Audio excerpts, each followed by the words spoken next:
नमस्कार दोस्तों, मैं गणेश उपाध्याय, इंश्योरेंस एडवाइज़र।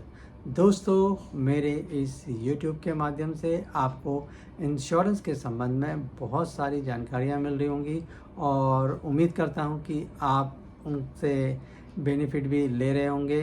तो दोस्तों, अगर आप इस चैनल में नए हैं तो इसको सब्सक्राइब कर दीजिए और साथ ही बेल आइकन को भी ज़रूर दबाएं ताकि जो भी नई इन्फॉर्मेशन आए उसकी नोटिफिकेशन आपको समय समय पर मिलती रहे।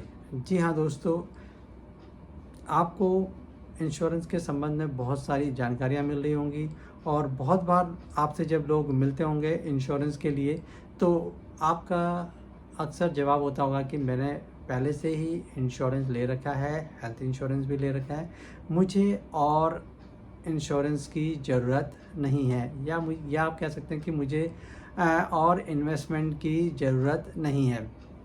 जी हाँ दोस्तों, एक बात सच है कि ज़्यादातर लोगों ने इंश्योरेंस ले रखा है, लेकिन वो इंश्योरेंस अगर आप देखेंगे तो वो बहुत ही कम है। इंश्योरेंस तो सभी लेते हैं, लेकिन ज़्यादातर लोगों के पास जो इंश्योरेंस होगा वो होगा 2 लाख का, 3 लाख का, 4 लाख का, 5 लाख का। यानी कि 10 लाख से ऊपर जिनके पास इंश्योरेंस है दोस्तों, वो बहुत ही कम लोग आपको मिलेंगे। लेकिन उसके बावजूद भी लोग कहते हैं कि हमारे पास इंश्योरेंस है।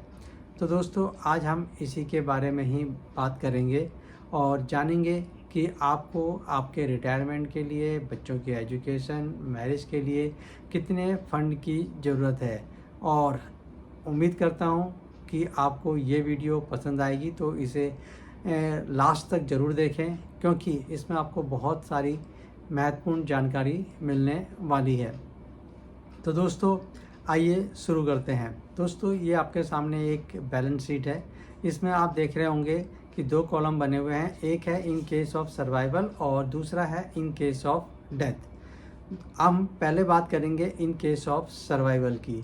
तो इसमें सबसे पहले आप देख रहे होंगे जो लिखा हुआ है वो है रिटायरमेंट फ़ंड। यानी कि दोस्तों, आपकी आज एज जो भी है और आप किस एज में रिटायर होना चाहते हैं, तो आपको उसके बाद कितने फ़ंड की ज़रूरत है वो आप यहाँ पे मेंशन कर देना। तो कितना आपने अभी तक फ़ंड का इंतज़ाम कर लिया है और कितने की आपको ज़रूरत है, उसका आपको जो है इससे अनुमान आ जाएगा। उसके बाद आता है दोस्तों बच्चों की एजुकेशन और मैरिज। तो आपके जितने भी बच्चे हैं आप उसके हिसाब से इसमें अमाउंट मेंशन कर दीजिए कि एजुकेशन में कितना खर्चा आएगा बच्चों के और मैरिज में कितना खर्चा आएगा। और उसके बाद आप हिसाब लगाइए कि कितने फ़ंड की आपने व्यवस्था कर ली है और जो भी शॉर्टफॉल है उतने की कितने की आपको ज़रूरत है। उसके बाद आता है दोस्तों फैमिली हेल्थ एक्सपेंस।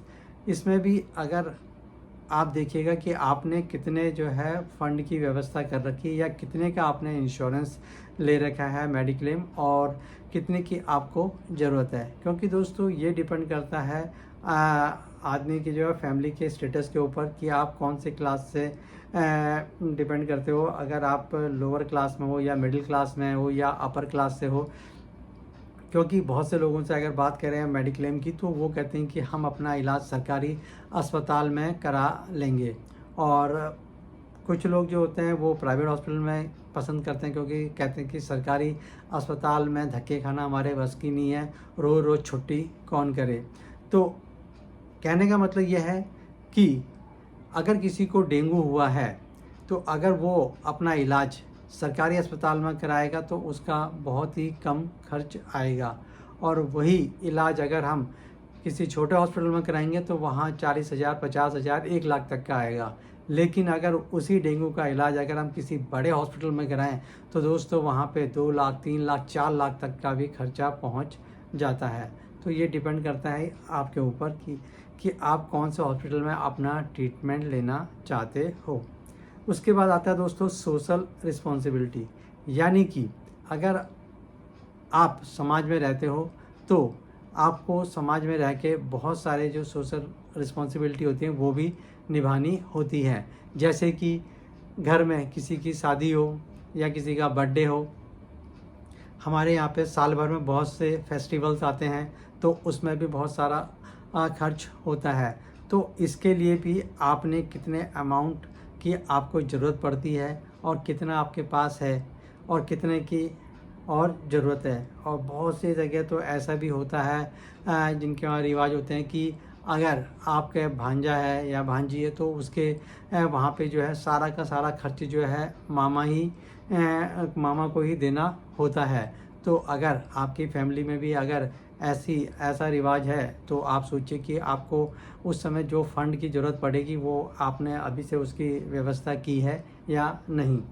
उसके बाद आता है दोस्तों बिज़नेस लायबिलिटी। अगर आप बिज़नेस करते हैं तो आपकी जो भी लायबिलिटीज़ हैं बिज़नेस के प्रति वो हैं या नहीं है, उसके लिए आपने प्रॉपर फंड रखा हुआ है या नहीं रखा हुआ है, तो वो भी आपको देखना होगा।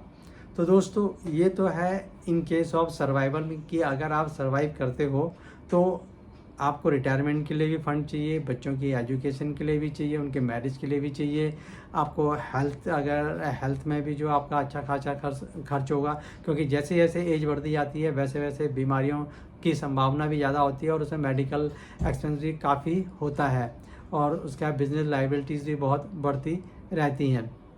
तो ये तो है इन केस ऑफ सर्वाइवल। अब दूसरे कॉलम में आते हैं जहाँ पे क्या है कि इन केस ऑफ डेथ। तो अगर हम सर्वाइव करते हैं तो हमारे ये खर्चे हैं, और अगर हमारी डेथ होती है तो उसमें भी दोस्तों हमें बच्चों की एजुकेशन तो देनी पड़ेगी, उनको मैरिज भी उनकी करनी पड़ेगी, और हमारा जो फैमिली हेल्थ एक्सपेंस है वो भी होगा, क्योंकि हम तो नहीं है लेकिन जो फैमिली के मेंबर्स हैं उनको तो मेडिक्लेम की ज़रूरत पड़ेगी।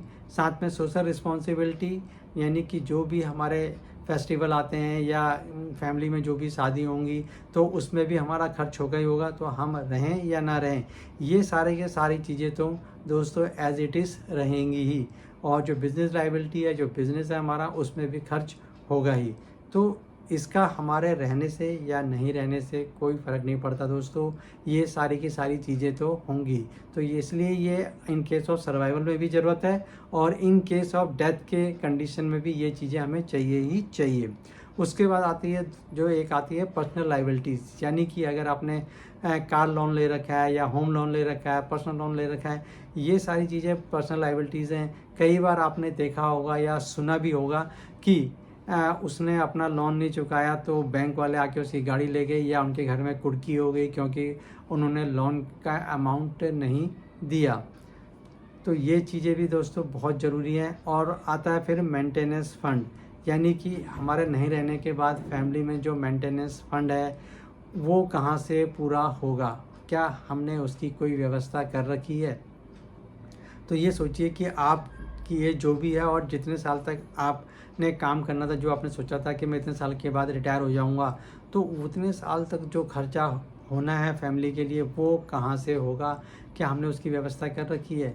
तो ये सारी चीज़ें डिपेंड करती है दोस्तों कि हमने कितने फंड की व्यवस्था कर रखी है और कितने की हमें ज़रूरत है।